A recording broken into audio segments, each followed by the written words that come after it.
कुशोत्तपाटनी अमावस्या अर्थात वह अमावस्या जो भगवान विष्णु को प्रिय वो घास जो शायद किसी के भी काम ना आती हो, लेकिन सनातन धर्म के देव कार्यों, पितृ कार्यों, श्राद्ध तर्पण इत्यादि, और जब चंद्र ग्रहण या सूर्य ग्रहण होता है उस समय भोज्य पदार्थों में रखकर उनकी शुचिता को बचाने वाली ऐसी वो घास जो गंगा नदी के तटों पर होती है, उस कुशा को हम वर्ष भर संचय करने के लिए केवल एक दिन होता है जब उसको हम उस स्थल से उखाड़ते हैं। वो दिन भाद्रपद की अमावस्या अर्थात 23 अगस्त। यूं तो अमावस्या 2 दिन है, 22 एवं 23, लेकिन हमारे शास्त्र कहते हैं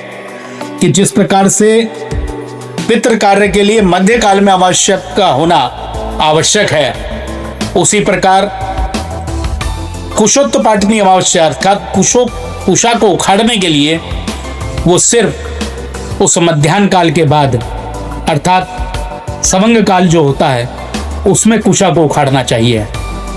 और उसके भी एक नियम है। हमारे शास्त्रों ने बहुत सारी चीजें उस नियमों के तहत बनाई हैं।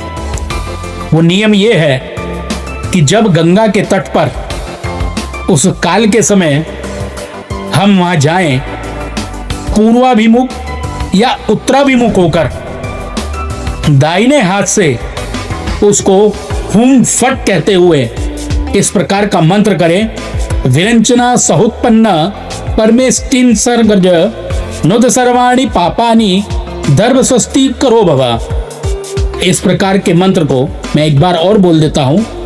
हुम फट विरचिन्ना सहुत्पन्न परमेष्टिन सर्गज नुद सर्वाणि पापानि दर्भ स्वस्ति करो भव। इस मंत्र के साथ उस कुशा को मुखाड़ लेते हैं। वो कुशा कैसी होनी चाहिए? अग्रभाग से टूटी नहीं होनी चाहिए, कटी हुई नहीं होनी चाहिए, खंडित नहीं होनी चाहिए, उसके पत्ते हरे होने चाहिए।